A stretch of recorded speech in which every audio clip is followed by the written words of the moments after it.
మన ప్రభువును రక్షకుడునైన యేసయ్య నామములో మీ అందరికీ నా శుభాభివందనాలు తెలియజేస్తూ ఉన్నాను. మరొక పునరుద్ధానమందు మనమందరము కలిసి దేవుణ్ణి స్తుతించడానికి దేవుడు మనకి ఇచ్చిన అవకాశాన్ని బట్టి, ఆయన నామాన్ని ఘనపరచడానికి, ఆయన నుండి వినడానికి దేవుడు మనకందరికి ఇచ్చిన ఈ గొప్ప అవకాశాన్ని బట్టి, తరుణమును బట్టి సమస్త ఘనత మహిమ ఆయనకే కలుగునుగాక. హల్లెలూయా. ఈరోజు మంచి వాక్యాన్ని మనమందరం కలిసి ధ్యానం చేద్దాం బిడ్డలారా.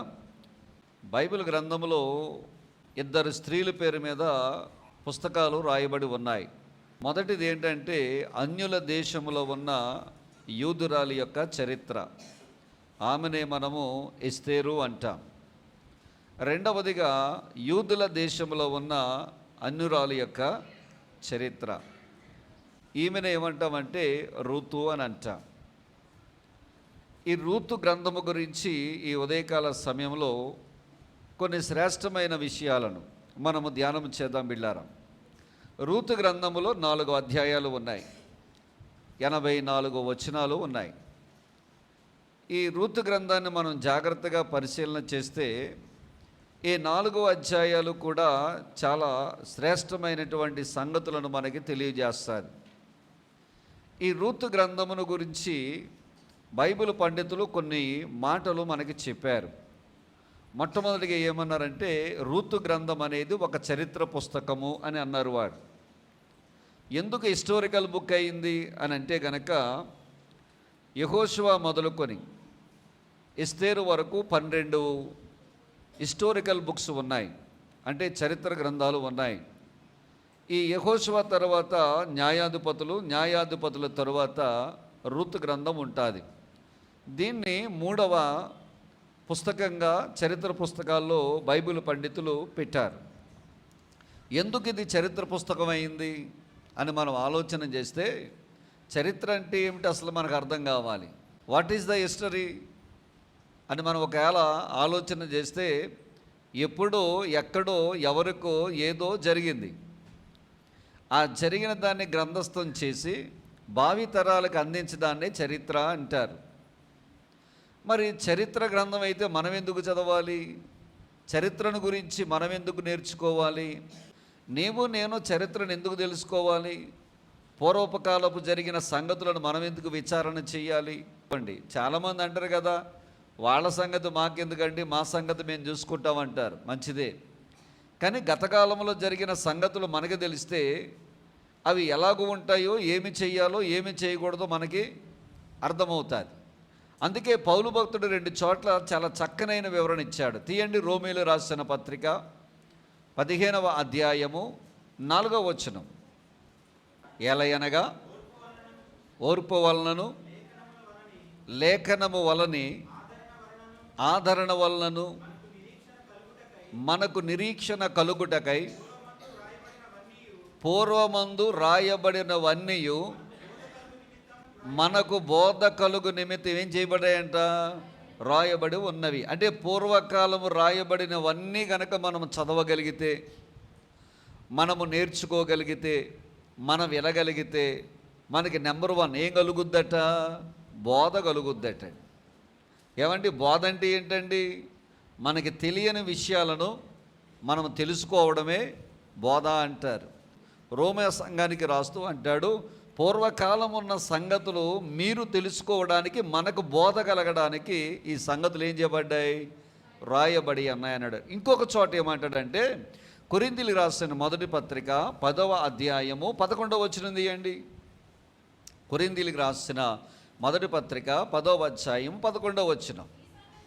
ఈ సంగతులు దృష్టాంతములుగా వారికి సంభవించి యుగాంతమందున్న మనకి ఏం కలుగుటకై? బుద్ధి కలుగుటకై రాయబడి ఉన్నాయి. చరిత్ర ఎందుకు తెలుసుకోవాలంటే మనకు బోధ కలగడానికి, రెండవది బుద్ధి కలగడానికి. ఈ 2 విషయాలు మనకు తెలుసుకోవడానికి ఖచ్చితంగా మనం చరిత్రను ఏం చేయాలి? తెలుసుకోవాలి. అందుకే ఈ పుస్తకాన్ని ఎందులో చేర్చారంటే బైబిల్ పండితులు చరిత్ర గ్రంథాల్లో చేర్చారు. రెండవదిగా ఈ పుస్తకాన్ని ఏమని పిలిచారంటే ప్రవచన పుస్తకం అని పిలిచారు. ఎందుకు ప్రవచన పుస్తకం అని పిలిచారు అని మనం ఆలోచన చేస్తే, ఈ యొక్క రూతు గ్రంథంలో కనపడే బోయాజు మనకైతే కనపడని బోయాజు, పరమ బోయాజు ఒకడు ఉన్నాడు. ఆయన గురించి ప్రవచన రూపముగా చెప్పబడిన గ్రంథం అని చెప్పి దీన్ని ఏమంటారంటే ప్రవచన గ్రంథము అంటారు. మరలా కొంతమంది ఈ గ్రంథాన్ని ఏమని పిలిచారంటే, దేవుని బిడ్డలారా, భక్తి గ్రంథము అని పిలిచారు.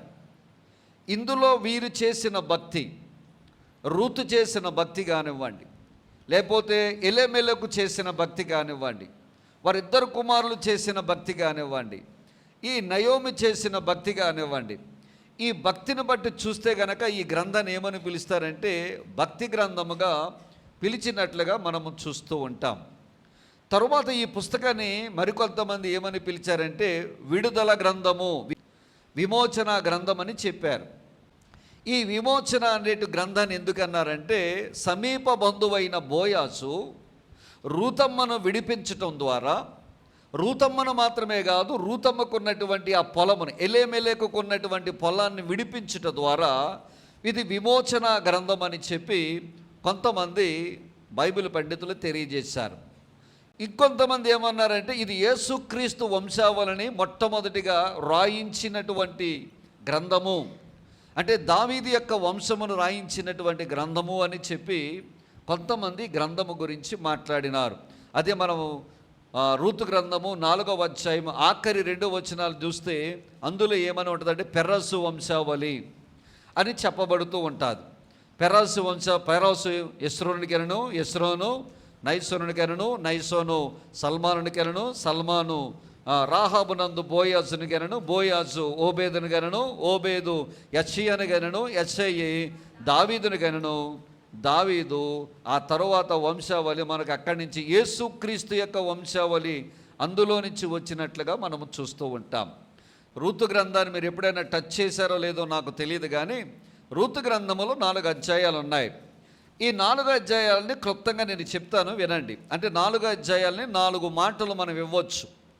అంటే రూతు యొక్క జీవిత ప్రయాణం ఎలాగూ సాగిందో ఒక్కొక్క అధ్యాయంలో మనం జాగ్రత్తగా చూద్దాం. మొదటి అధ్యాయంలోకి మనం వస్తే కనుక రూతు మోయాబు దేశంలో ఉంది.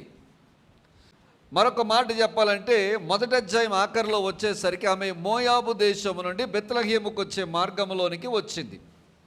ఆ దేశమును వదిలిపెట్టి బెత్లెహేము అనే మార్గంలోకి ప్రయాణం చేస్తూ ఉన్నది. 2వ అధ్యాయంలోకి మనం వస్తే కనుక రూత్ ఎక్కడ ఉందంటే పొలములో పనిచేస్తున్నట్లుగా మనం చూస్తూ ఉంటాం. 3వ అధ్యాయంలోకి మనం వచ్చేసరికి ఇప్పుడు రూత్ ఎక్కడ ఉంటుందంటే 3వ అధ్యాయంలో బోయాజు కళ్ళము దగ్గర ఉంటుంది.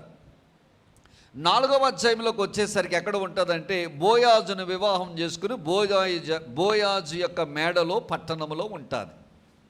ఇవి 4 అధ్యాయాలు, 4 స్థితులను మనము చూస్తూ ఉంటాం. మొట్టమొదటిది మోయాబు మార్గములో ఉన్నది, రెండవదిగా బెత్లెహేములో పొలములో ఉన్నది, మూడవదిగా బోయాజు యొక్క కళ్ళములో ఉన్నది, 4వదిగా బోయాజు యొక్క పట్టణములోని మేడలోని ఉన్నది.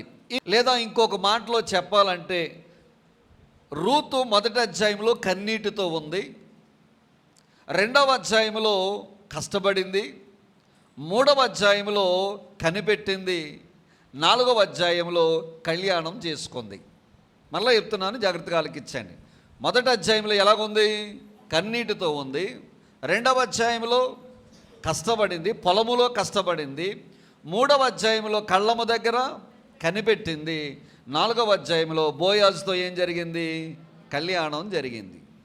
సో ఇది మన ఆత్మీయ జీవితానికి ఒకవేళ మనం ఆపాదించుకుంటే గనక, ఆత్మీయ జీవితంలో మనం ఆపాదించుకుంటాం. మోయాబు అనేది పాపంతో సమానం. మోయాబు అనగా విగ్రహాలతో కూడుకున్నది, పాపముతో కూడుకున్నది, లోక మర్యాదలతో కూడుకున్నది, చేయరాని కార్యములు చేసేటువంటి దేశం.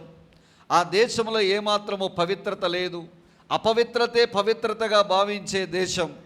అందులో నీతి న్యాయము లేవు, అందులో మంచి చెడ్డలు లేవు, అన్నీ భయంకరమైనటువంటి పాపభూయిష్టమైన కార్యాలు జరుగుతున్నటువంటి ఆ యొక్క ప్రాంతములో నుంచి, దేశములో నుంచి రూతు రక్షించబడి, రూతు నిజదేవుని గురించి తెలుసుకుని ఒక మంచి తీర్మానం చేసుకుని దైవ బిడ్డల పక్షంగా వచ్చినట్లుగా మనం చూస్తాం. మన జీవితంలో కూడా అంతే దేవుని బిడ్డలారు. మన జీవితంలో కూడా ఈ లోకమనే పాపములో ఉన్న మనము, ఈ లోకమనేటువంటి భయంకరమైనటువంటి వ్యసనాలతో ఉన్న మన జీవితాల్లో, ఈ పాపభూయిష్టమైన లోకములో మనము యేసు గురించి తెలుసుకుని ఆయన యందు విశ్వాసం ఉంచి లోకము నుండి వేరైన వారము. దేవునికి స్తోత్రం కలుగునుగాక. మనం ఎక్కడి నుంచి వేరైన వారము? పేతురు అంటాడు కదా, పేతురు రాసిన మొదటి పత్రిక 2వ అధ్యాయం, అయితే మీరు చీకటిలో నుండి ఆశ్చర్యకరమైన తన వెలుగులోనికి పిలిచిన వాని గుణాతిశయములను ప్రచురము చేయు నిమిత్తము ఏర్పరచబడిన వంశమును, రాజులైన యాజక సమూహమును, పరిశుద్ధ జనమును, దేవుని సొత్తైన ప్రజలనై ఉన్నారు అంటాడు. అంటే రూతమ్మ ఎలాగైతే మోయాబు దేశంలో నుంచి బయటికి రావడానికి ఇష్టపడిందో, మనము కూడా ఈ చీకటి లోకములో, పాపలోకములో, ఈ భయంకరమైనటువంటి సాతాను కబంధ హస్తాల నుండి మనము కూడా బయటికి వచ్చిన వారము. మనము కూడా మారు మనసు పొందిన వారము. ఈ పాపము నుండి, లోకము నుండి విడిపించబడి మనము బయటకు వచ్చిన వారం. రూతమ్మ ఎలాగైతే మోయాబు దేశములో నుంచి బయటకు వచ్చిందో, మనము కూడా పాపములో నుంచి బయటకు వచ్చిన వారం. రెండవదిగా మనం చూస్తే రూతమ్మ 2వ అధ్యాయంలో ఎక్కడ పనిచేసిందంట? పొలములో పనిచేసింది. పొలము అనగా సంఘము. సంఘమును పొలముతో ఎలాగో పోలుస్తారు పాస్టర్ గారు అంటే, పౌలు ఒక చోట అంటాడు, అయ్యా మీరు దేవుని యొక్క గృహమును వ్యవసాయమునై ఉన్నారు అంటాడు. అంటే మనం ఎవరమన్నమాట? సంఘం అంటే ఏమిటన్నమాట? ఒక పొలము. ఇప్పుడు రూతమ్మ లోకములో నుంచి విడిపించబడి ఎక్కడికి వచ్చిందంట? దేవుని యొక్క సంఘములోనికి వచ్చింది, దేవుని యొక్క పొలములోనికి వచ్చింది. ఇక్కడ మీకు కొన్ని వివరాలు నేను చెప్పాలి. బోయాజు అనగా యజమాని అయిన ప్రభు అయిన యేసుక్రీస్తు వారు. ఇక్కడ మనము పొలము అనగా సంఘము. మరి రూతమ్మ అనగా ఒక విశ్వాసికి, నీకు నాకు సాదృశ్యము. మరి పనకోయి వారెవరు, చేనుకోయి వారెవరు అని అంటే గనక సేవకులు. మరి అక్కడ పనిచేస్తున్న వారెవరు? సీనియర్ విశ్వాసులు. ఇది పిక్చర్ మనకు తెలియాలి. రూతమ్మ గ్రంథం మనకు అర్థం కావాలి అంటే గనక. ఇప్పుడు రూతమ్మ ఎక్కడి నుంచి వచ్చింది? మోయాబు దేశంలోంచి వచ్చింది. ఇప్పుడు ఎవరి పొలంలోకి వచ్చింది? బోయాజు పొలం. బోయాజు అంటే ఎవరు? ప్రభువైన యేసుక్రీస్తు వారు. పొలం అంటే ఏమిటి? సంఘము. ఇది గుర్తుపెట్టుకోండి. పొలం అంటే ఏమిటండి? సంఘం. ఇప్పుడు మన ఆత్మీయ అర్థంలో చూసుకుంటే, లోకములో నుంచి రక్షించబడ్డ మనము, చీకటిలో నుంచి విడిపించబడ్డ మనము, పాపం అనేటువంటి దానిలో నుంచి విడిపించబడ్డ మనము, సాతాను కార్యాలు వద్దు అని వాటి నుంచి విడిపించబడిన మనము ఎక్కడ ఉండాలంటే, ఎక్కడ నివాసం చేయాలంటే, ఎక్కడ పని చేయాలంటే సంఘములో ఉండాలి, సంఘములో పని చేయాలి, సంఘములో చేర్చబడాలి. లోకము నుండి విడిపించబడి లోకములోనే ఉండకూడదు. లోకములో నుంచి విడిపించమని మరలా లోక కార్యాలే మనము చేయకూడదు. లోక సంబంధమైన పనులే మనము చేయకూడదు. మరి ఎక్కడ చేర్చబడాలి పాస్టర్ గారు అంటే, పొలములో మనము చేర్చబడాలి. పొలము అనగా సంఘములో చేర్చబడాలి. మూడవదిగా మనం చూస్తే, పొలములో నుంచి ఇప్పుడు ఎక్కడికి వెళ్ళిందంట? కళ్ళము దగ్గరికి వెళ్ళింది. కళ్ళము అంటే పంట కోసి పనలుగా వేసి కుప్ప వేసి దాన్ని నూర్చడానికి సిద్ధపరిచిన స్థలాన్ని ఏమంటారు? కళ్ళము అంటారు. కళ్ళము అంటే ఆత్మీయ అర్థంలో మనం చూసుకోవాలంటే మధ్యాకాశము. ఏది చెప్పండి? మధ్యాకాశము.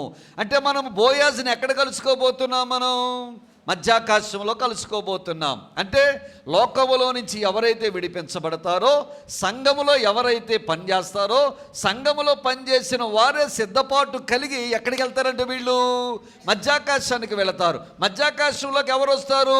బోయాజు వస్తాడు. రూతమ్మ కళ్ళము దగ్గరికి వెళ్ళినట్లుగా మనము మధ్యాకాశంలోకి వెళ్తాం. రూతమ్మ కళ్ళము దగ్గర బోయాజును కలుసుకున్నట్లుగా మధ్యాకాశంలో మన ప్రభువును మనము కలుసుకోబోతూ ఉన్నాము. యేసయ్యకి మహిమ కలుగునుగాక. రెండు చేతుల పైకి ఎత్తి స్తోత్రం చెప్పండి. మరి 4వ అధ్యాయంలో ఎక్కడికి వెళ్ళిపోయింది రూతమ్మ? బోయాజు పట్టణములో ఉన్న మేడ మీదకి వెళ్ళిపోయింది. 4వ స్థితి మనది ఏంటంటే పరలోక రాజ్యానికి వెళ్ళిపోతాం దేవుని బిడ్డలారా. హల్లెలూయా. చెప్పండి, ఎక్కడికి వెళ్ళిపోతాం? పాపము నుండి విడిపించబడ్డాం, సంఘములో చేర్చబడ్డాం, సంఘములో సిద్ధపడ్డాం, కళ్ళము దగ్గరికి మధ్యాకాశంలోకి వెళ్ళాం. మధ్యాకాశం నుంచి ప్రభు మనల్ని ఎక్కడ తీసుకెళ్తాడు? పరలోకానికి తీసుకెళ్తాడు. ఇది 4 అధ్యాయాల యొక్క వివరణ. ఇప్పుడు ఫైనల్గా రూతమ్మ ఎక్కడికి వచ్చింది? పట్టణంలోకి వచ్చింది. పట్టణానికి కొంచెం దూరంలో ఏముంటుంది? కళ్ళం ఉంటుంది. కళ్ళానికి కొంచెం దూరంలో ఏముంటుంది? పొలం ఉంటుంది. పొలానికి కొంచెం దూరంలో ఏముంటుంది? రోడ్డు ఉంటుంది. మళ్ళీ చెప్తున్నాను, మార్గము, పొలము, కళ్ళము, పట్టణం అనండి. మార్గం దగ్గర ఆగిపోతే పొలంలోకి రాలేవు. పొలంలోకి వచ్చిన తర్వాత ఎలాగ ఎదగాలో నేను చెప్తాను, జాగ్రత్తగా ఆలకించండి. 1వ అధ్యాయంలో మనం రక్షించబడింది ఎవరు? రూతమ్మ. 2వ అధ్యాయంలో ఎక్కడికి వచ్చింది? పొలంలోకి వచ్చింది. పొలములో అంటే ఏమని చెప్పుకున్నాం మనం? సంగమన. సంఘములోకి వచ్చిన తర్వాత నూతన విశ్వాసిగా మనం చేర్చబడిన తర్వాత, విశ్వాసులుగా చేర్చబడిన తర్వాత మనమండి క్రమక్రమముగా ఎదగవలసిన వారమై ఉన్నాము. సంఘములో చేర్చబడ్డ మనము ఎదగాలి. ఏ స్థితిలో ఎదగాలి?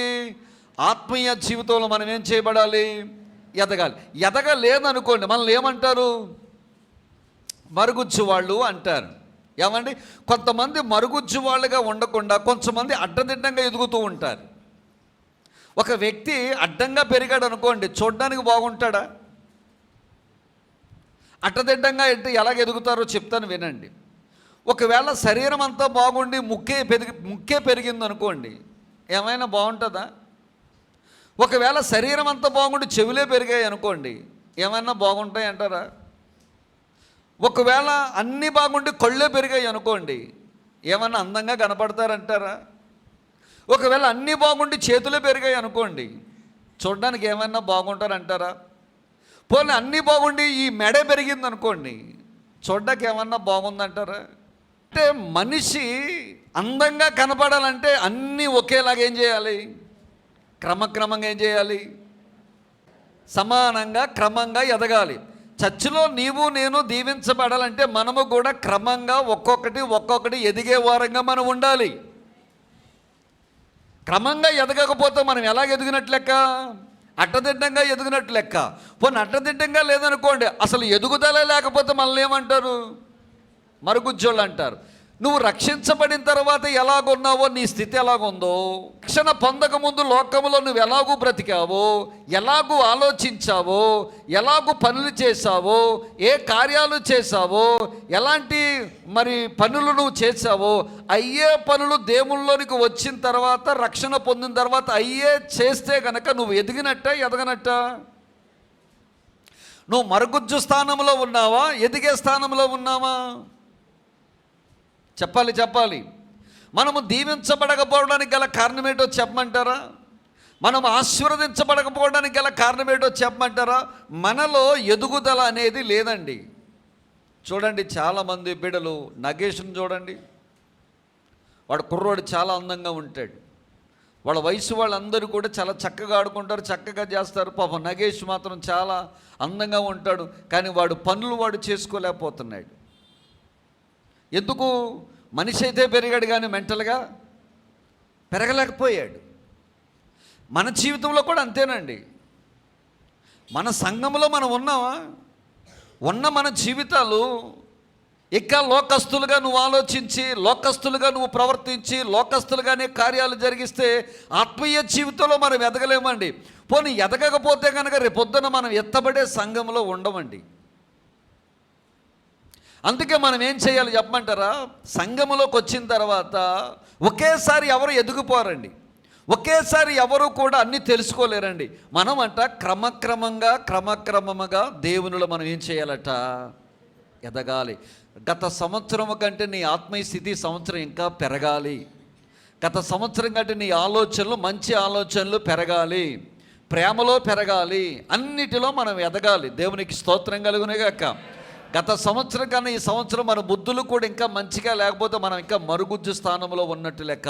చిన్నప్పుడు అమూలు బేబీ పాల డబ్బా ఒకటి వచ్చేది, దాని మీద యాడ్ ఉండేది, బొమ్మలు ఉండేవి. మీరు ఎప్పుడైనా చూసారా లేదో నేను చెప్తాను, మీకు గుర్తొస్తే చెప్పండి. 4-5 పిల్లల బొమ్మలు ఉండేవి. మొదటి బొమ్మ ఎలా ఉండదంటే పొట్ట ఆనించి నేలకు పడుకున్నట్టుగా కనపడేది. తర్వాత పాకిన ఫోటో ఉండేది. తర్వాత దేన్నో పట్టుకుని నిలబడేటట్టు ఉండేది. తర్వాత నిలబడే బొమ్మ ఉండేది. తర్వాత నడిచే బొమ్మ ఉండేది. తర్వాత పరిగెట్టే బొమ్మ ఉండేది. వాటి అడ్వర్టైజ్మెంట్ ఏంటో చెప్పమంటారా? మా పాలు గనక మీ పిల్లోడు తాగితే, మీ పిల్ల తాగితే కనుక ఇలాగూ ఎదుగుతారు అని సింబాలిక్గా వాడు బొమ్మలు వేసి చూపించాడు. దేవుని మందిరంలో మనము కూడా అలాగే కూర్చునే స్థాయి నుంచి పరిగెట్టే స్థాయి వరకు, ఎగిరే స్థాయి వరకు ఎదగాలి. యేసయ్యకి స్తోత్రం. చెప్పండి, ఎలాగ ఎదగాలి? పడుకునే స్థాయి నుంచి ఎగిరే స్థాయి వరకు మనం ఏం చేయాలంట? ఎదగాలి. దేవునికి స్తోత్రం. నేను చెప్తాను, జాగ్రత్తగా ఆలకించండి. ఈ బొమ్మల యొక్క వివరణ ఇస్తాను, మీరు జాగ్రత్తగా ఆలకించండి. పుట్టిన పిల్లోడిని పడుకోబెడితే వాడు ఏం చేస్తాడు? తాపీ పట్టుకుని పనిలోకి వెళ్ళిపోతాడా? ఆటో తీసుకుని బయట తిరిగేస్తాడా? పుట్టిన పిల్లోడు ఏం చేస్తాడు? ఏమండి, ఎక్కువసేపు ఏం చేస్తాడు? విశ్రాంతి తీసుకుంటా. ఆకలి అయితే ఏం చేస్తాడు? ఏడుస్తాడు. అప్పుడు మనం వాడికి ఏం పడతాం? మిగతా సమయం అంతా ఏం చేస్తాడు? పడుకుంటారు. యేసయ్యలో రక్షించబడిన నూతన విశ్వాసి కూడా శిశువు లాంటి వాడే. దేవునికి స్తోత్రం కలుగునుగాక. హల్లెలూయా. నా ప్రభువారు మత్తయి శుభవార్త 11వ అధ్యాయం 28వ వచనంలో అంటాడు, ప్రయాసపడి భారము మోసుకొనుచున్న సమస్తమైన జనులారా నా యొద్దకు రండి, నేను మీకు ఏమిస్తానన్నాడు?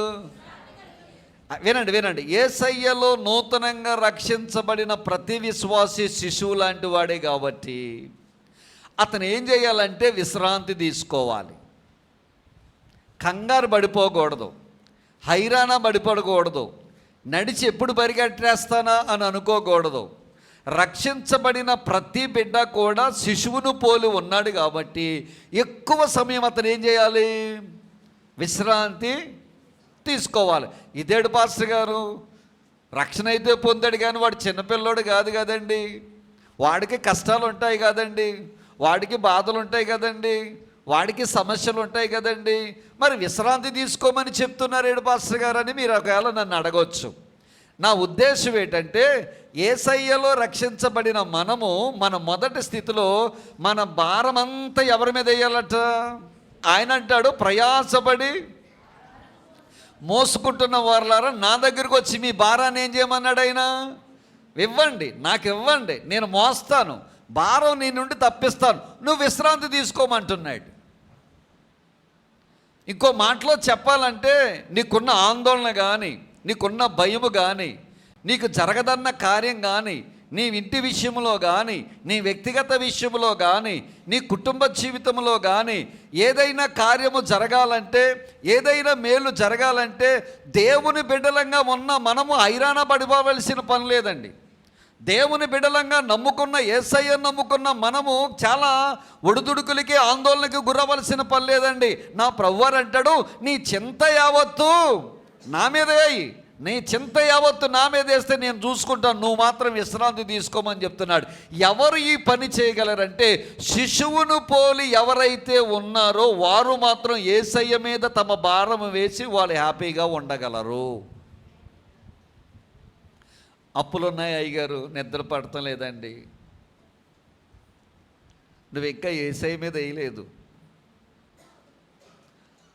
కష్టాలున్నాయి అయ్యగారు, ఇంకా నువ్వే మోస్తున్నావు, యేసయ్య మీద వేయమని కోరుతున్నాడు ఈ మధ్యాహ్నకాల సమయంలో. అయ్యా నా పరిస్థితి బాగోలేదండి, పరిస్థితిని మోస్తున్నావు.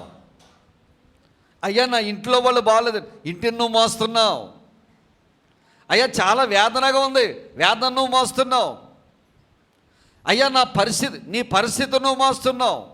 నీ కష్టాన్ని నువ్వు మోస్తున్నావు, నీ ఆందోళన నువ్వు మోస్తున్నావు, నీ భారాన్ని నువ్వు మోస్తున్నావు, నీ ప్రయాసం నువ్వు మోస్తున్నావు. నా ప్రభు అంటాడు, మొత్తం తీసుకొచ్చి నా మీదై విశ్రాంతి తీసుకో. కార్యములు చేయువాడును నేను, అద్భుతములు చేయువాడును నేను, నీకు విశ్రాంతి ఇచ్చువాడును నేను, నీ పక్షంగా నిలబడువాడును నేను. శిశువును పోలిన వారు విశ్రాంతి తీసుకుంటే సరిపోతుంది. నీ భారము యెహోవా మీద మోపము అంటాడు. నువ్వేమో కంగారు పడిపోతూ ఉంటావు.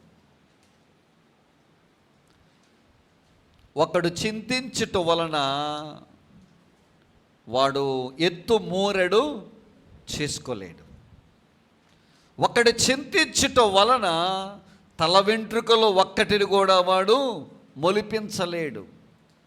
నా దేవుని సెలవు లేకుండా తలలో ఒక్క వెంట్రుక కూడా కిందకు రాలదని చెప్తాడు. ఆయన అంటాడు, పిచ్చుకలు ఉన్నాయి కదా, అవి విత్తవు, కోయవు, గరిసెలలో కూర్చుకొనవు, అయినను నేను వాటిని పోషిస్తున్నాను.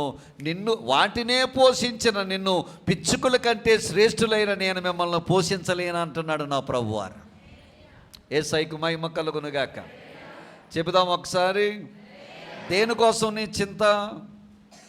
ఎవరి కోసం నీ చింత? చింతపడి ఎందుకు మనసు పాడు చేసుకుంటావు? చింతపడి ఎందుకు నీ జీవితంలో నిద్ర లేకుండా చేసుకుంటావు?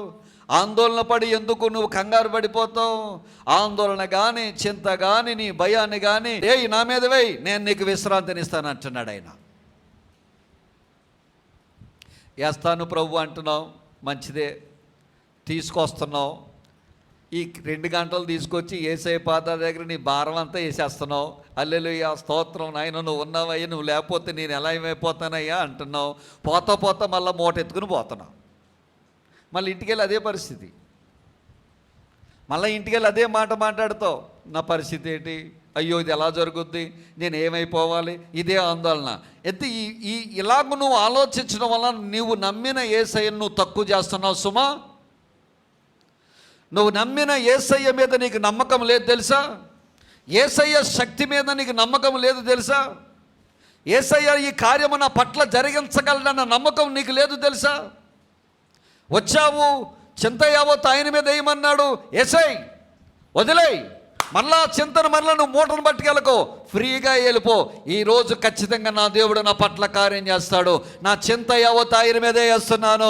ఆయనే మేలు చేయ దేవుడు, ఆయనే సమకూర్చి దేవుడు, ఆయనే సంబంధాలు కుదుర్చి దేవుడు, ఆయనే స్నేహము కుదుర్చి దేవుడు, ఆయనే అద్భుతాలు చేయి దేవుడు, ఆయనే నన్ను నిలబెట్టే దేవుడు, ఆయనే నన్ను పోషించు దేవుడు అన్ను చెప్పగలిగితే గనక నీ పక్షంగా నా ప్రభు నిలబెడతాడు. ఒకటి, చిన్నపిల్లడు ఏం తీసుకుంటాడు చెప్పండి? విశ్రాంతి తీసుకుంటాడు. రెండవది ఏం చేస్తాడు? కూర్చునే స్థితి. ఒకటి విశ్రాంతి తీసుకునే స్థితి, రెండవది కూర్చునే స్థితి. రక్షణ పొందిన మనము ఎక్కడ కూర్చోవాలి? ఎవరి దగ్గర కూర్చోవాలి? చూడండి, లూకా శుభవార్త 10వ అధ్యాయంలో 39-40 వచనాలు. ఆమెకు, ఎవరికి? మార్తకు మరియ అనే ఒక సహోదరి ఉంది. వీళ్ళందరూ ఏం చేశారో చెప్పమంటారా? యేసు ప్రభువును వారి ఇంటికి ఆహ్వానించారు. అంటే భూమి మీద యేసయ్యను బాగా ప్రేమించిన కుటుంబం ఏదైనా ఉందంటే, యేసయ్య ప్రేమించిన కుటుంబం ఏదైనా ఉందంటే మార్తా, మరియ, లాజరు కుటుంబం. ఆ కుటుంబం అంటే యేసుకు చాలా ఇష్టం. వారికి కూడా యేసు ప్రభు వారంటే చాలా ఇష్టం. ఒక రోజున యేసు ప్రభువును వారి ఇంటికి వచ్చారు. వచ్చిన తర్వాత మార్త చాలా ఆసక్తి కలిగిందండి. మార్త చేతులు చాలా చురుకుగా పనిచేస్తాయి. మార్త యొక్క ఆలోచనలు చాలా చురుగ్గా పనిచేస్తాయి. మా యొక్క స్నేహితుడు ఇంటికి వచ్చాడు కదా, మా ప్రభువు ఇంటికి వచ్చాడు కదా అని ఏవేవో వంటలు చేయాలని ఆశపడింది. ఎవరు? మార్త. లోపలికి వెళ్ళింది, కిచెన్లోకి వెళ్ళింది, అన్నీ సదురుతుంది, అన్నీ చేస్తుంది, అన్నీ చక్కబెడుతుంది, అన్నీ చకచక చేస్తుంది. కానీ ఆమెకు ఒక సహోదరు ఉంది. ఆమె పేరేం పేరంట? మరియ. ఈమె ఏం చేసిందంటే యేసయ్య పాదాల దగ్గర ఏం చేసిందంట? కూర్చుంది. యేసయ్య పాదాల దగ్గర కూర్చుని ఏమింటుందంట? ఆయన నోట నుండి వచ్చి దేవుని మాటలను వినుచుండెను. కూర్చునే అనుభవం దేనికో చెప్పమంటారా బిడ్డలారా? యేసయ్య పాదాల దగ్గర కూర్చుని ఆయన వాక్యం వినాలి మనం. ఇంకో మాట చెప్తున్నాను, నువ్వెక్కడ కూర్చుని విన్నా కానీ నీ మనసు పాడైపోద్ది. యేసయ్య మాటలు వజ్రాల గనులండి, విలువైన మాటలండి. ఏమో మన తిన్న ఆహారం మన శరీరాన్ని బ్రతికిస్తుందేమో కానీ యేసయ్య నోట నుండి వచ్చిన ప్రతి మాట మన ఆత్మను బ్రతికిస్తుంది బిడ్డలారా. కీర్తనాకారుడు అంటాడు 119:50 అంటాడు, నీ వాక్యమే నన్ను, నా బాధలో ఇదే నాకు. వాక్యం వింటే గనక సమాధానం పొందుతాం, వాక్యం వింటే గనక బ్రతుకుతాం. ఆ మాటలే మనల్ని నడిపిస్తాయి, ఆ మాటలే మనల్ని బ్రతికిస్తాయి, ఆ మాటలే మనకు ధైర్యాన్ని ఇస్తాయి దేవుని బిడ్డలారా. అందుకనే విశ్రాంతి తీసుకునే మనము కూర్చునే అనుభవంలోనికి వచ్చినప్పుడు యేసు దగ్గర కూర్చుని దేవుని వాక్యం వినాలి మనం. పరమగీతాలు 2వ అధ్యాయము 3వ వచనం చదవండి. పరమగీతాలు 2వ అధ్యాయం 3వ వచనం.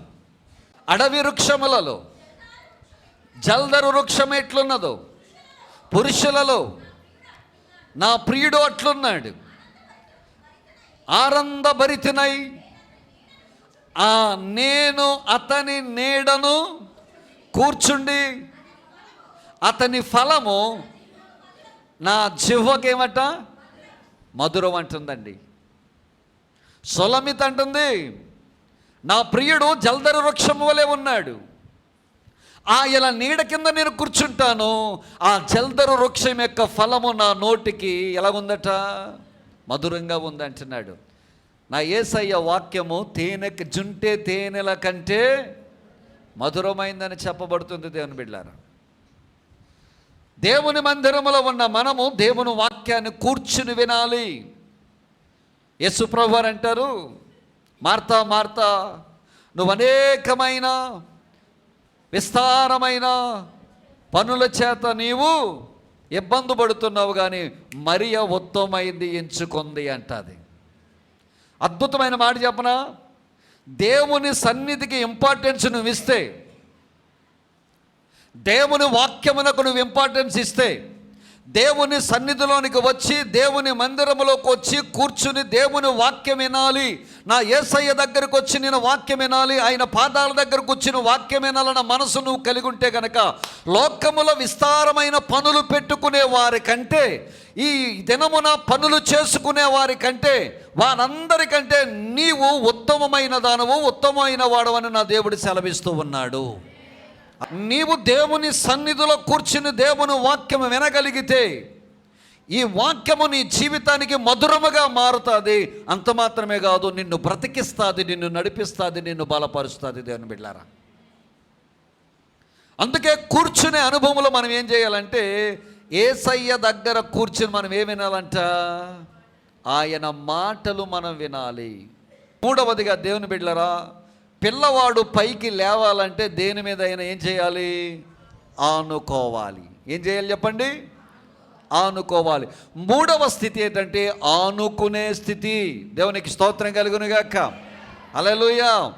సంఘములో చేర్చబడ్డ మనము, దేవుని సన్నిధిలో చేర్చబడ్డ మనము మొట్టమొదటిగా విశ్రాంతి తీసుకునే అనుభవంలో ఉండాలి. అంటే మన కష్టము, మన బాధ యేసయ్య మీద వేసి మనం విశ్రాంతిగా ఉండాలి. 2వదిగా మనం చేయాల్సింది ఏంటంటే, రక్షించబడిన మనము ఎదగాలి అంటే గనక యేసయ్య సన్నిధిలోనికి వచ్చి దేవుని వాక్యాన్ని వినాలి. 3వదిగా దేవుని బిడ్డలారా, పిల్లవాడు పైకి లేవడానికి ఎలాగైతే ఆనుకుంటాడో మనము కూడా దేని మీద ఆనుకోవాలంటే దేవుని మీద ఆనుకోవాలి. మన ప్రతి పరిస్థితిలో, మన ప్రతి సిచ్యువేషన్లో, మనకున్న ప్రతి యొక్క కుటుంబ వ్యవహారములో కానీ, నీ జీవిత వ్యవహారములో కానీ, నీ వ్యక్తిగత జీవితంలో కానీ, నీ చదువులో కానీ, వ్యాపారములో కానీ, ఉద్యోగములో కానీ, కుటుంబ జీవితంలో కానీ, నీ పనిలో కానీ, ఎందులైనా మనం ఎవరి మీద ఆనుకోవాలంటే దేవుని మీద ఆనుకోవాలి. యేసయ్యకి మహిమ కలుగునుగాక. ఎవరి మీద ఆనుకోవాలి చెప్పండి? బైబిల్ గ్రంథంలో ఆసా అని ఒక రాజు ఉన్నాడు. యోధా సామ్రాజ్యానికి సంబంధించిన రాజు.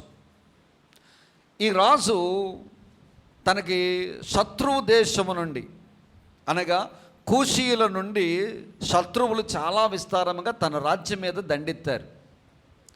ఈ రాజు మీదకి గొప్ప సైన్యంతో దండెత్తారు. ఆ సమయంలో ఈ రాజు ఎవరి మీద అనుకున్నాడో చెప్పమంటారా? తీయండి, 2వ దినవృత్తాంతాల గ్రంథము 14వ అధ్యాయము 9 నుంచి 13 వచనాలు అందరము కలిపి చదువుదాం. అందరు కలిపి చదవండి. వారి మీద దండెత్తి వేల వేల సైన్యమును 300 రథములను కూర్చుకొని బయలుదేరి ఆశ అతనికి ఎదురుపోయెను. నీవే మా దేవుడవు, నరమాతృలను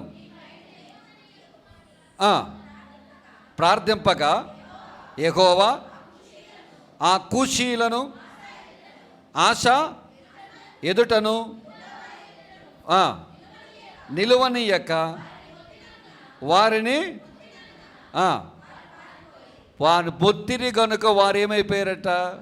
ఇప్పుడు ఆశ ఎవరి మీద ఆధారపడ్డాడు? కష్టకాలంలో ఎవరి మీద ఆధారపడ్డాడు? శత్రువులు వచ్చినప్పుడు ఎవరి మీద ఆధారపడ్డాడు? ఎవరికి ప్రార్థన చేశాడు? దేవునికి ప్రార్థన చేశాడు. మరొకసారి సొంత ఇశ్రాయేలు దేశం వాడు తన తోటి సహోదరుడు ఇశ్రాయేలు దేశానికి సంబంధించిన బయేషా అనే రాజు ఈ యొక్క ఎవరి మీద, ఈ ఆసా మీదకి యుద్ధం చేయడానికి వచ్చాడు.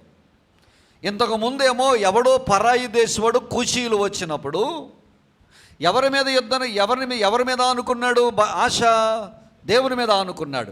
ఇప్పుడు పక్కనున్నటువంటి ఇశ్రాయేలు రాజు బయేషా ఇప్పుడు ఆసా మీద యుద్ధానికి వచ్చాడు. తన సోదరుడే, తన జాతివాడే ఇతని మీద యుద్ధానికి వచ్చాడు. ఇతని మీద యుద్ధానికి వస్తే ఇప్పుడు ఇతను ఎవరి మీద ఆధారపడాలి? ఆశ అని అంటే దేవుని మీద ఆధారపడాలి. కానీ దేవుని మీద ఆధారపడలేదటండి. ఇతను ఎవరి మీద ఆధారపడ్డాడంట? సిరియా వాడైన బెన్హదు మీద ఆధారపడ్డాడంట. సిరియా రాజు అయిన బెన్హదు మీద ఆధారపడితే దేవుడు హనాని అనేటువంటి ఒక ప్రవక్తను పంపించాడు. చదవండి ఈ మాట. 16వ అధ్యాయం తీయండి. 16వ అధ్యాయం తీయండి. 7వ వచనం నుంచి చూడండి. ఆ కాలమందు దీర్ఘదర్శి అయిన హనాని యోధారాజు అయిన ఆశా యొద్దకు వచ్చి అతనితో ఇలాగూ ప్రకటించెను, నీవు నీ దేవుడైన యెహోవాను నమ్ముకొనక సిరియా రాజును నమ్ముకుంటివే. సిరియా రాజు యొక్క సైన్యము నీ వశము నుండి తప్పించుకుని పోయెను.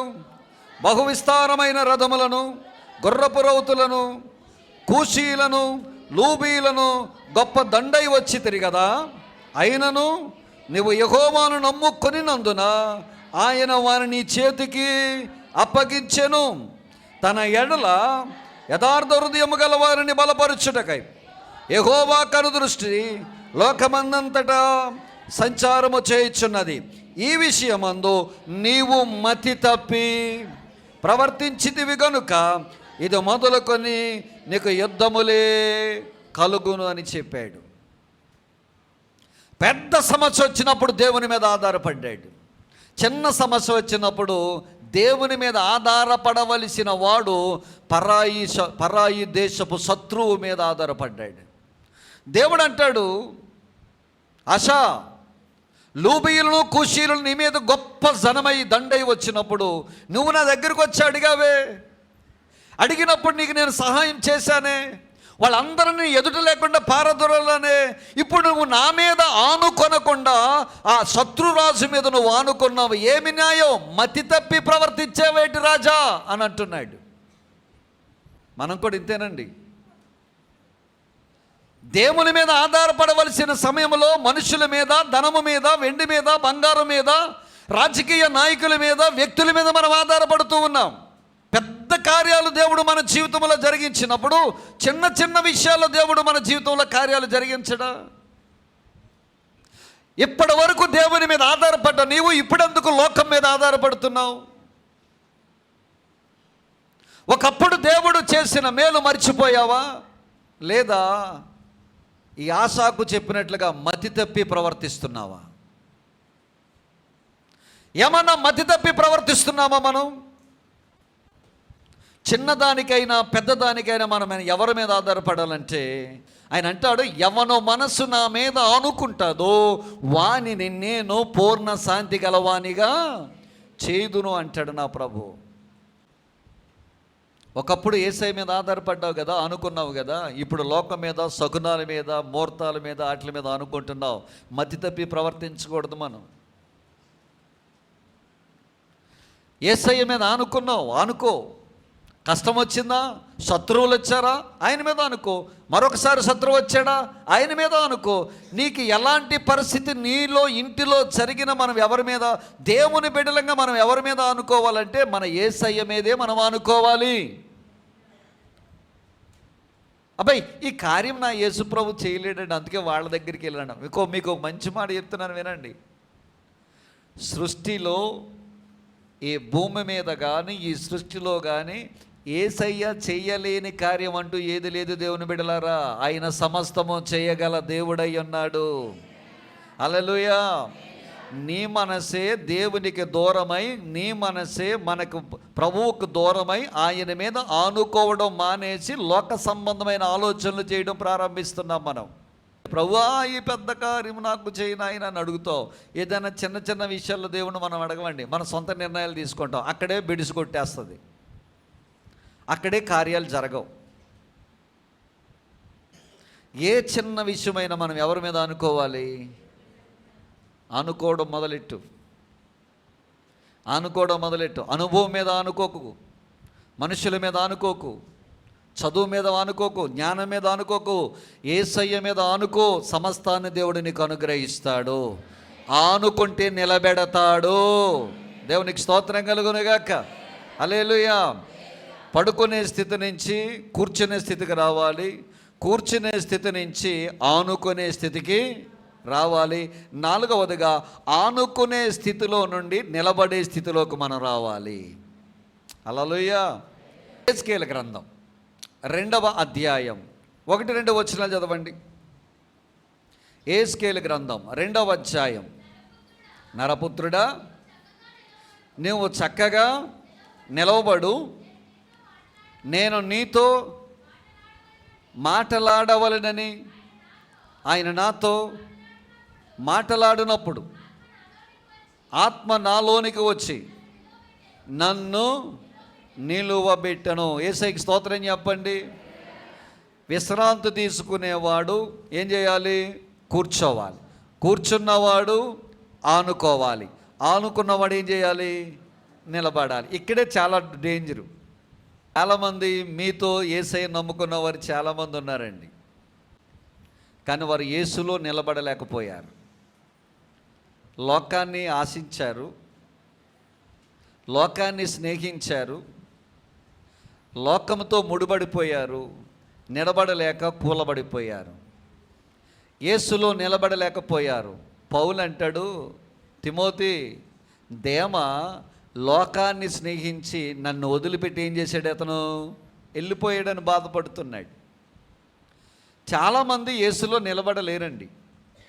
ఎందుకు నిలబడలేరు చెప్పమంటారా? యేసు దగ్గరికి రాలేరండి. ఎందుకు రాలేరు చెప్పమంటారా? యేసులోకి వస్తే నీతిగా బతకాలి,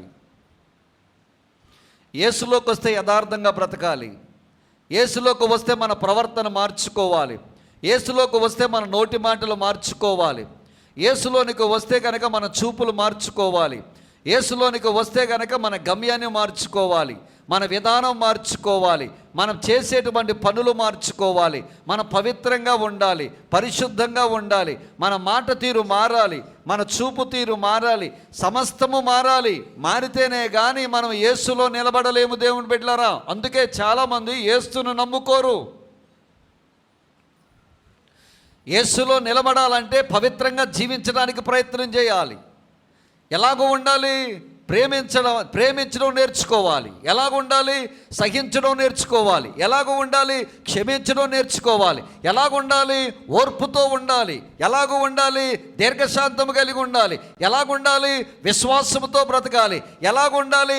అందరితో కలిసిమెలిసి ఉండాలి. ఎలాగ ఉండాలి? అందరిని క్షమించాలి. ఎలాగ ఉండాలి? అందరి కొరకు ప్రార్థన చేయాలి. నీతిగా యథార్థంగా బ్రతకాలి. యేసులో ఉంటే మోసం చేయకూడదు, అబద్ధం ఆడకూడదు, ఎదుటి వారిని మనం మనం ఏ మాత్రము కూడా కొట్టకూడదు, తిట్టకూడదు, దూషించకూడదు, పనికి మాలిన మాటలు మన నోటంట రాకూడదు. క్రిస్మస్కి ఎందుకు వస్తారో చెప్పమంటారా?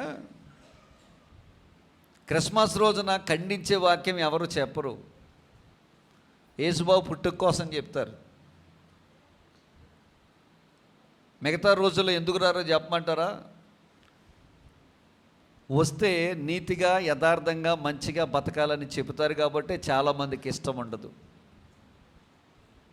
అందుకే యేసుని చాలామంది ఇష్టపడరండి. దుఃఖపడువారు ధన్యులు, వారు ఏం చేయబడతారు? ఆ మాట తీసేసి పాపం చేయవారు ధన్యులు, వారికి సన్మానం చేయబడిన అని చెప్పాను అనుకోండి. తాగుబోతులు ధన్యులు, వారికి ఒక పెగ్గ ఇవ్వబడును అని పెట్టాం అనుకోండి. ఆదివారం దినాన పాస్టర్ కోటేశ్వరరావు గారు తాగుబోతులందరికీ బందుబాటులు సరఫరా చేస్తారు అన్నాను అనుకోండి, చర్చి ఖాళీ ఉంటుందా? వీడికి ఎక్కడెక్కడ చుట్టాలో అందరికి ఫోన్ చేస్తాడు. ఎదవా ఎందుకురా డబ్బులు ఖర్చు పెట్టుకోండి, అయ్యగారు మందేసేస్తున్నాడు ఇక్కడ, వచ్చేరా బాబు అంటాడు. మొత్తం వాడు చుట్టాలని వాళ్ళ బ్యాచ్ అయినదని ఎక్కడ తీసుకొచ్చేస్తాడు? చర్చలో తీసుకొచ్చేస్తాడు. నా చర్చ ఏమైనా ఖాళీగా ఉంటుందా? అప్పుడు నేను ముందు కూడా తీసి ఏం చేయాలా? కట్టేసుకోవాలా. వచ్చిన వాళ్ళందరూ నన్ను ఎక్కడ చూసినా ఏమంటారా? ఈ బ్యాచ్ వాళ్ళు నన్ను ఎక్కడ చూసినా ఏమంటారు? వీళ్ళు చెప్పండి ఏమంటారు? అయ్యగారండి వందనాలండి బాబు అంటాడు వీడు. అయ్యగారండి వందనాలండి. ఎక్కడ లేని మర్యాద వచ్చేది నాకు. ఏ సభ నడిపిస్తున్నావు? అందుకనే తాగొద్దురా నాయన, శరీరం గొల్ల అయిపోద్ది, ఒళ్ళు గొల్ల అయిపోద్ది, సంసారం గొల్ల అయిపోద్దిరా, జీవితాలు నాశనం అయిపోతాయిరా, ఎందుకురా తాగుతో, తాగడం మానేసి యేసయ్య సన్నిధికి రారని చెప్తే వాడు కోపం. అడంటాడు, నువ్వు వెళ్తే వెళ్ళు, నన్ను రమ్మని అన్నావంటే మాత్రం మర్యాదగా ఉండదు అంటాడు. యవ్వన ప్రాయం అండి, 30 సంవత్సరాలు 40 సంవత్సరాలు ముసలోళ్ళ కింద తయారైపోయి, శరీరం అంతా కృషించిపోయి, బాడీ అంతా కృషించిపోయి, యవ్వన ప్రాయంలోనే 60, 70, 80 సంవత్సరాలు బతకాల్సిన వాళ్ళు 30, 40 సంవత్సరాలకే చచ్చిపోతున్నారండి. ఇది తప్పు అని పాస్టర్ గారు చెప్తే పాస్టర్ గారు శత్రువు అయిపోతున్నాడండి. ఇది తప్పు అని దేవుని బిడ్డలు చెప్తే దేవుని బిడ్డలు శత్రువులు అయిపోతున్నారండి. ఇలాగూ నిలబడలేక చాలామంది యేసయ్యను నమ్ముకున్న వారు నిలబడలేక లోకంలో కలిసిపోయి పడిపోయి తాగుబోతులుగా, తిరుగుబోతులుగా, వ్యభిచారులుగా, పాపులుగా తిరగడానికి చాలామంది యేసును వదిలిపెట్టి వెళ్ళిపోతున్నారండి.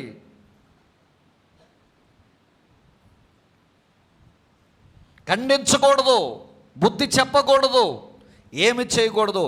మా ఉద్దేశం ఏంటి చెప్పమంటారా? ఎలాగోలాగా అతన్ని యేసులో నిలబెట్టాలని మా ఆశ అండి. ప్రతిరోజు మనం ఏం చేస్తున్నాం చెప్పండి? ప్రార్థన చేస్తున్నామా లేదా? ఎవరి కోసం ప్రార్థన చేస్తున్నాం? మన బిడ్డల కోసం ప్రార్థన చేస్తున్నాం. త్రాగుబోతులు మారాలని ప్రార్థన చేస్తున్నాం. వ్యభిచారులు మారాలని ప్రార్థన చేస్తున్నాం. దొంగలు మారాలని ప్రార్థన చేస్తున్నాం. మోసగాళ్ళు మారాలని ప్రార్థన చేస్తున్నాం. గంజాయి బ్యాచ్ మారాలని ప్రార్థన చేస్తూ ఉన్నాం. ఇక భయంకరమైనటువంటి పాపాలు చేసేవారు మారాలని ప్రార్థన చేస్తున్నాం. ఎవరి కోసం ప్రార్థన చేస్తున్నాం? ఆత్మలు రక్షించబడాలని ప్రార్థన చేస్తున్నాం. దుర్మార్గులు మారాలని ప్రార్థన చేస్తున్నాం. దేవుని బిడ్డలు వీళ్ళందరూ మారి యేసయ్యను ఆరాధన చేస్తే అది పరలోకమే, మరొకటి కాదు. దేవుని బిడ్డలారా, యేసయ్యకు మహిమ కలుగునుగాక. హల్లెలూయా. మనమందరం కలిసి వాళ్ళందరూ మారు మనసు పొందాలని మనం ప్రార్థన చేస్తూ ఉన్నాం. నిలబడాలి. కష్టం వచ్చినా, బాధ వచ్చినా యేసుకేలుతో అంటాడు, నరపుత్రుడా నీవు సరిగా నిలబడు, నువ్వు నిలబడితే నేను నీతో మాట్లాడుతానంటాడు. యేసుకేలు అంటాడు, నేను నిలబడిన దినమున ఆత్మ నాలోనికి వచ్చి ఆత్మ నన్ను ఏం చేసిందంటాడు? నిలవబెట్టిందంటాడు. ప్రభువులో నిలబడుతున్నావా? ఎటకారం చేస్తున్నారు, అయ్యా మతంలో దిగిపోయిందండి, యేసు ప్రభువు నమ్ముకుందండి, మనమేటే, మన జాతి ఏంటే, మన కులం ఏంటే, మన దేవుడు ఏంటి అని చెప్పి నన్ను ఎటకారం చేస్తున్నారు అన్నప్పుడు కూడా నువ్వు నిలబడగలిగిన శక్తి నీకుందా? నిలబడుతున్నావా? వాళ్ళతో కలిసి నువ్వు కూడా చూసి చూడనట్టు, తెలిసి తెలియనట్టు వాళ్ళతో కూడా నువ్వు కూడా వాళ్ళు చేసిన కార్యాలు నువ్వు చేస్తున్నావా? అలాగూ చేస్తే నువ్వు పడిపోయినట్టు లెక్క. పడిపోతే ఏం చేస్తాడు? శోధకుడు నీ ఇంటిలోనికి వస్తాడు. ఒకసారి శోధకుడు ఇంటిలోనికి తీసుకువచ్చావంటే గనక భర్త తర్వాత భార్య, భార్య తర్వాత పిల్లలు, పిల్లల తర్వాత పిల్లలు, పిల్లల తర్వాత పిల్లలు, మనశ్శాంతి ఉండదు, ఆరోగ్యం ఉండదు, నెమ్మది ఉండదు, స్వస్థత ఉండదు, మేలు ఉండదు. మనం నిలబడ్డాం అనుకుంటాము కానీ పడిపోయిన స్థితిలోకి వాడు తీసుకొచ్చేస్తాడు. బిడ్డలారా, నేను నిలబడాలంటే దేవుని ఆత్మ మనలో ఉండాలి. పడుకునే స్థాయిలో నుంచి కూర్చునే స్థాయిలో ఉండాలి విశ్వాసి. విశ్వాసి కూర్చునే స్థాయిలో నుంచి ఆనుకునే స్థాయిలోకి రావాలి విశ్వాసి. ఆనుకునే స్థాయిలో నుంచి నిలబడే స్థాయిలోకి రావాలి విశ్వాసి. ఐదవదిగా నడిచే స్థాయిలోకి రావాలి విశ్వాసి. దేవునికి స్తోత్రం కలుగునుగాక. మనం నడవాలంటే ఎవరి కాళ్ళ మీద నడుస్తాం చెప్పండి? నడవాలంటే ప్రయాణం 2-3 రకాలుగా చేయొచ్చు. కారులో వెళ్ళొచ్చు, బైక్లో వెళ్ళొచ్చు, నడుచుకుంటూ కూడా వెళ్ళొచ్చు. నీకు ఇంకా డబ్బులు ఉంటే ట్రైన్లో వెళ్ళొచ్చు, ఇంకా డబ్బులు ఎక్కువైపోతే విమానంలో వెళ్ళొచ్చు, లేదయ్యా జలములలో నేను వెళ్ళాలనుకుంటే వాడెక్కి వెళ్ళొచ్చు. ఎలాగైనా వెళ్ళాలంటే మొట్టమొదటికి ఏం చేయాలి మనం చెప్పండి? నువ్వు బండి ఎక్కాలంటే ముందు ఏం చేయాలా? ట్రైన్ ఎక్కాలంటే ఏం చేయాలా? ఫ్లైట్ ఎక్కాలంటే ఏం చేయాలా? వాడెక్కాలంటే ఏం చేయాలా? నడవాలి అంటే ముందు ఏం చేయబడాలా? నిలబడాలా. యేసయ్య మార్గములో నడిచే స్థితిలోకి మనం రావాలి. దేవుని బిడ్డలారా, మార్గములో మంచిగా నడవాలి, నీతియుక్తముగా నడవాలి. ఆయన మార్గములలో మనం నడవాలి. ఆయన మంచి మార్గాలు మనకు బోధించాడు. యేసయ్య ఏది చెప్పినా మనకు మంచి చెప్పాడు కానీ చెడ్డ ఏమీ చెప్పలేదు. ఆయన మనకి ఏ చెడ్డ బోధించలేదు, సత్యమనే బోధించాడు. ఈ లోక మర్యాదను అనుసరించి మనము నడవకూడదు. బిడ్డలారా, మీకు మంచి మాట చెప్తున్నాను వినండి. ఈ లోకము శాశ్వతము కాదు. నువ్వు చూస్తున్న లోకము శాశ్వతము కాదు. ఇవన్నీ కూడా ఒక దినాన మహావేంద్రముతో లయమైపోతున్నాయి. యేసయ్య రాజ్యము రాబోతూ ఉన్నది. యేసయ్య రాజ్యము త్వరలో రాబోతూ ఉన్నది. ఆయన రాజ్యములోకి మనము ప్రవేశించాలంటే ఆయన ఇరుకైన మార్గము, విశాలమైన మార్గము కాదు.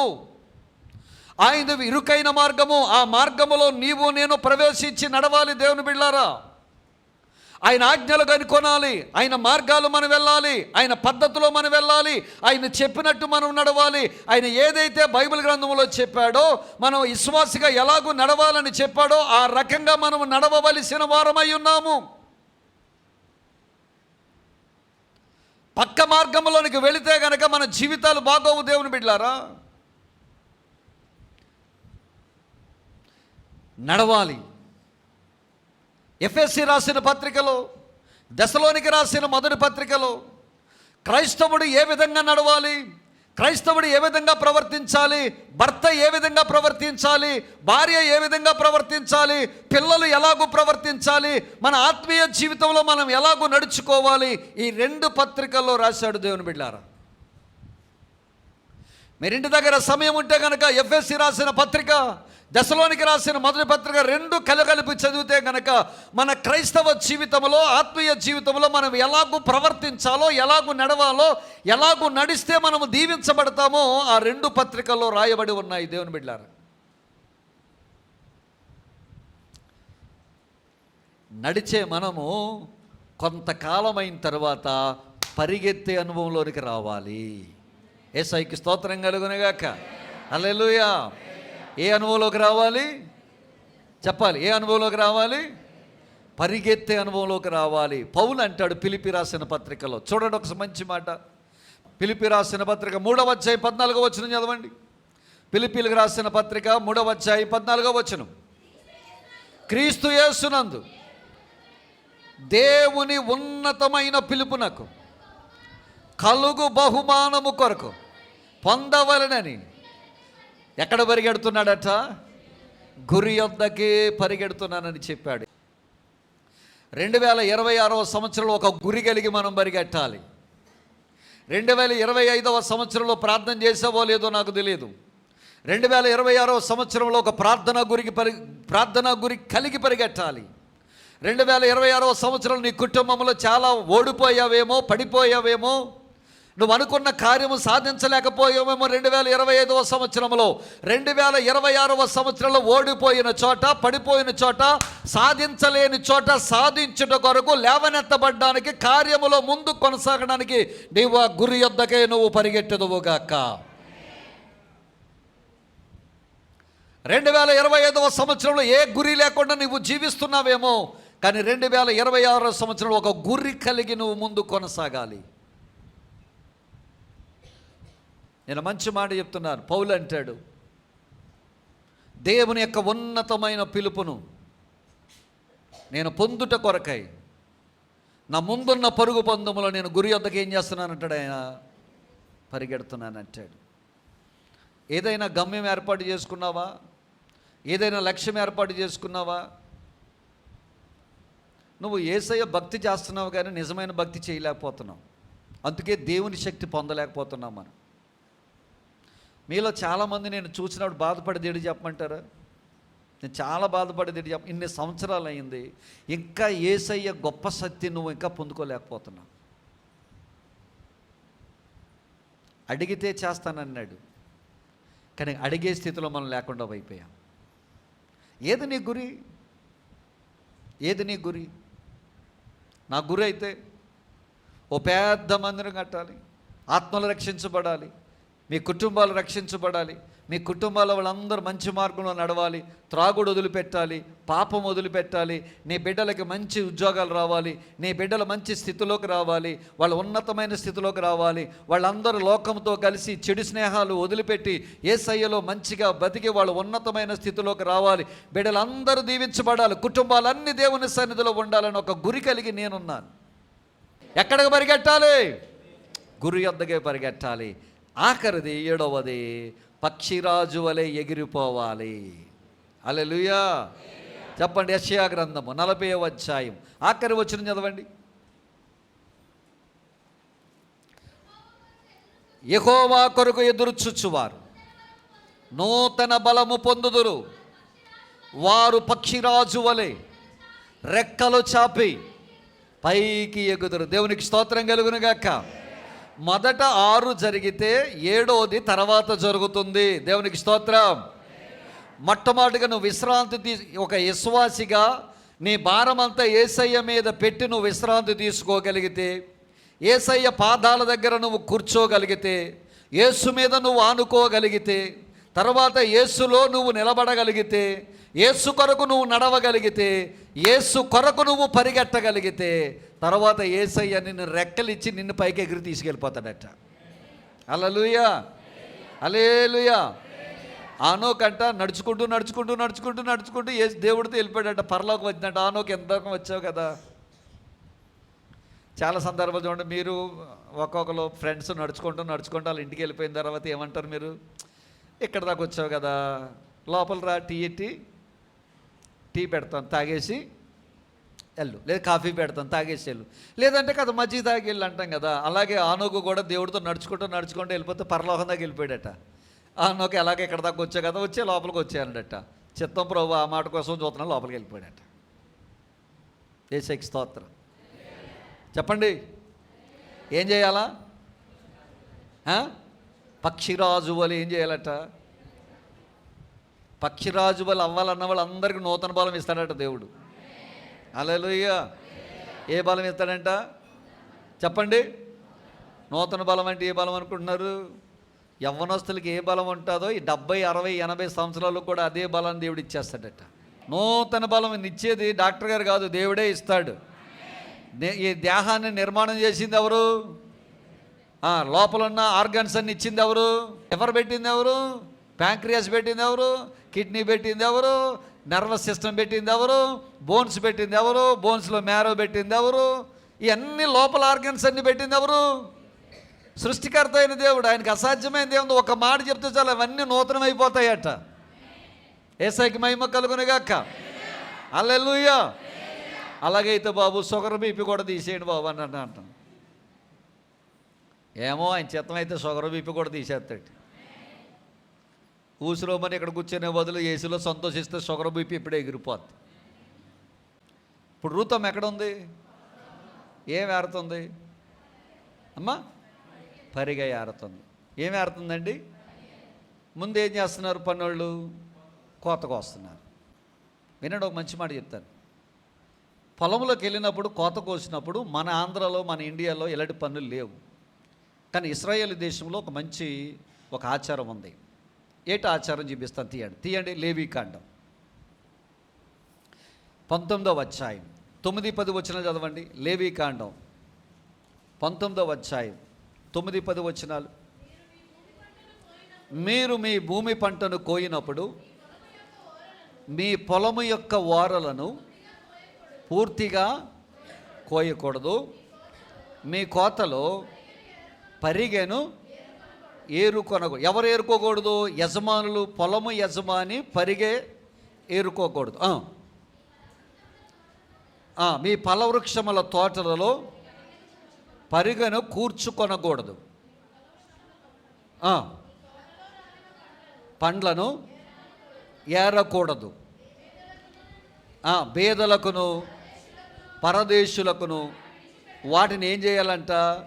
విడిచిపెట్టాలి. ఇప్పుడు తీయండి, ద్వితీయోపదేశకాండం తీయండి. ద్వితీయోపదేశకాండము 24వ అధ్యాయము 19వ వచనం తీయండి. ద్వితీయోపదేశకాండము 24వ అధ్యాయము.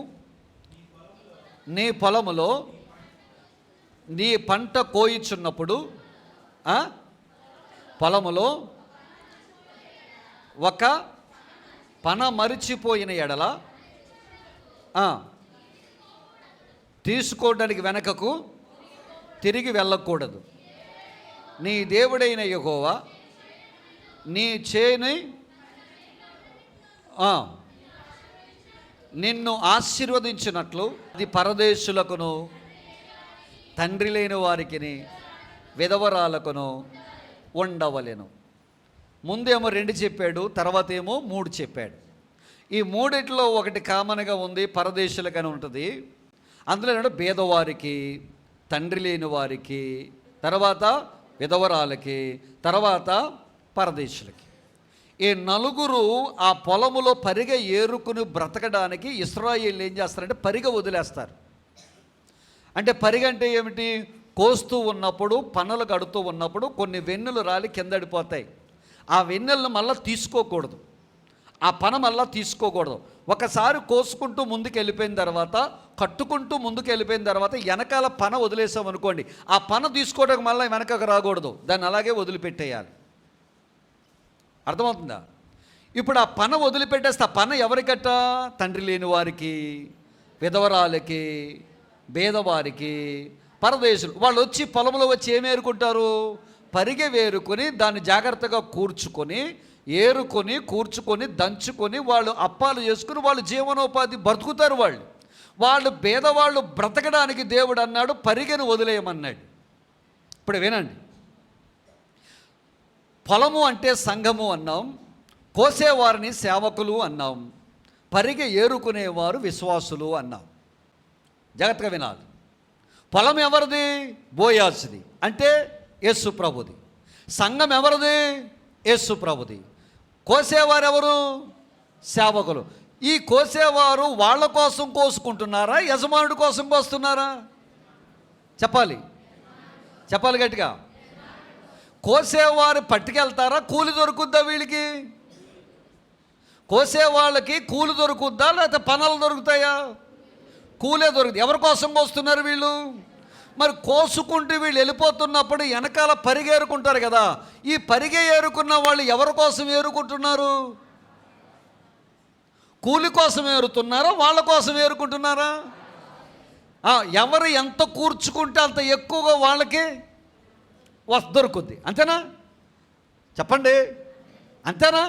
ఎవరు ఎక్కువగా కూర్చుకుంటే అంత ఎక్కువగా వాళ్ళకి దొరుకుద్ది. ఈ దొరికే వాళ్ళు అంటే కోసేవాళ్ళు జీతగాళ్ళు, కూలోళ్ళు. కానీ పరిగె ఏరుకునే వాళ్ళు మాత్రం ఏరుకున్నంత పరిగె వాళ్ళకి స్వాస్యంగా దేవుడిచ్చాడు. సంఘములో సేవకులమైన మేము కోత కోసేవాళ్ళం, అంటే వాక్యాన్ని బోధించేవాళ్ళం, నీ కొరకు ప్రార్థించేవాళ్ళం, నీ కొరకు ఆదరణ మాటలు చెప్పేవాళ్ళం. అంటే వాక్యమని మేము కోసుకుంటూ పోతున్న వాక్యములో ఎవరైతే పరిగె కూర్చుకుంటారో, ఎవరైతే వాక్యాన్ని పట్టుకుంటారో, ఎవరైతే వాగ్దానాన్ని పట్టుకుంటారో, ఎవరైతే దేవుని మాటలు కూర్చుకుంటారో, కూర్చుకున్న వారికి కూర్చుకున్నంత ఆశీర్వాదాలు దేవుడిస్తాడట. కూర్చుకున్న వారికి కూర్చుకున్నన్ని దీవెనలు దేవుడిస్తాడట. బలాన్ని ఇస్తాడట, జీవాహారం ఇస్తాడట, తన కార్యాలు దేవుడు జరిగిస్తాడట. నీకే దేవుడు స్వాస్యముగా జీవాహారాన్ని దేవుడు అనుగ్రహిస్తాడు. మాకేముండదు, మా కూలి తప్ప మేకేమీ ఉండదు. సేవకుడికి కూలి తప్ప ఏమీ మిగలదు. నువ్వెంత కూర్చుకుంటే అంత దీవెనలు దేవుడే నీకు ఇస్తాడు. అందుకనే సంఘములో వాక్యమును పట్టుకున్న వాళ్ళు దీవించబడతారు. వాక్యమును ప్రేమించు వాళ్ళు దీవించబడతారు. పరిగె ఎలాగేరుతామండి? పరిగెరాలంటే ఏం చేయాలా? ముందేం చేయాలా? వంగాల. తర్వాత ఒక చేతి ఏం చేయాలా? ఇంకో చేతి ఏం చేయాలా? పట్టుకోవాలి.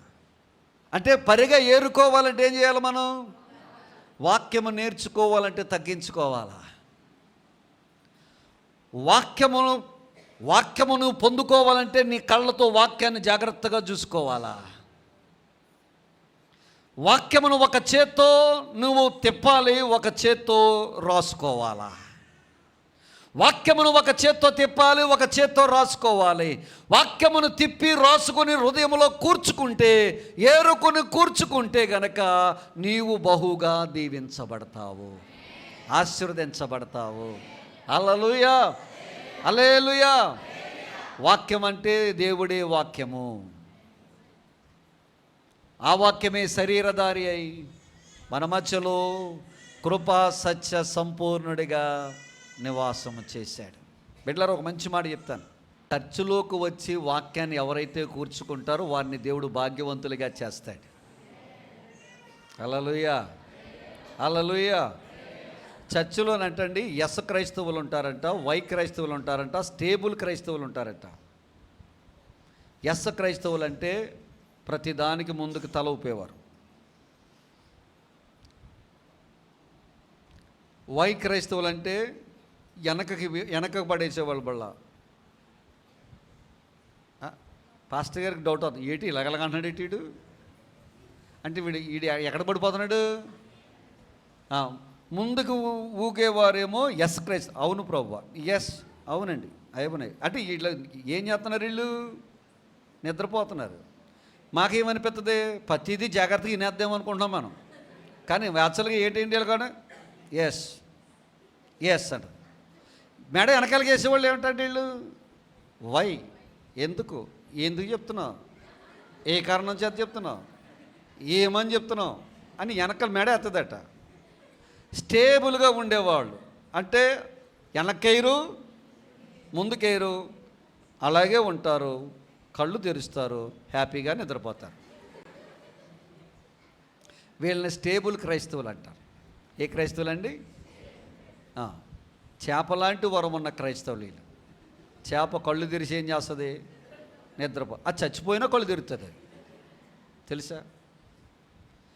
ఇలాగుండకూడదు, ఇలాగుండకూడదు. చేత్తో ఎరాలి, ఈ చేత్తో కూర్చుకోవాలి, హృదయంలో భద్రం చేసుకోవాలి. ప్రభువు బహుగా నిన్ను దీవిస్తాడు, భాగ్యవంతులుగా చేస్తాడు. నీ వాక్యముతో ఆయన నిన్ను తృప్తిపరుస్తాడు. తొలకరి వానతో తృప్తిపరిచిన దేవుడు వాక్యం పట్టుకున్న ప్రతి బిడ్డను దేవుడు దీవిస్తాడు. నిన్ను భాగ్యవంతులుగా దేవుడు చేస్తాడు. సంఘములో పరిగె ఏరుకోవాలి, సంఘములో వాక్యాన్ని పట్టుకోవాలి, సంఘములో వాగ్దానాలు పట్టుకోవాలి, సంఘములో శ్రేష్టమైన దేవుని మాటలు పట్టుకోవాలి, సంఘములో వాక్యము చేత బలపరచబడాలి, సంఘములో వాక్యముల మీద మనం నడుచుకుంటూ వెళ్ళాలి. అట్టి కృప దేవుడు మనకు దయచేయునుగాక. ఆమేన్. లేచి నిలబడదామా? చిన్న ప్రార్థన చేద్దాం.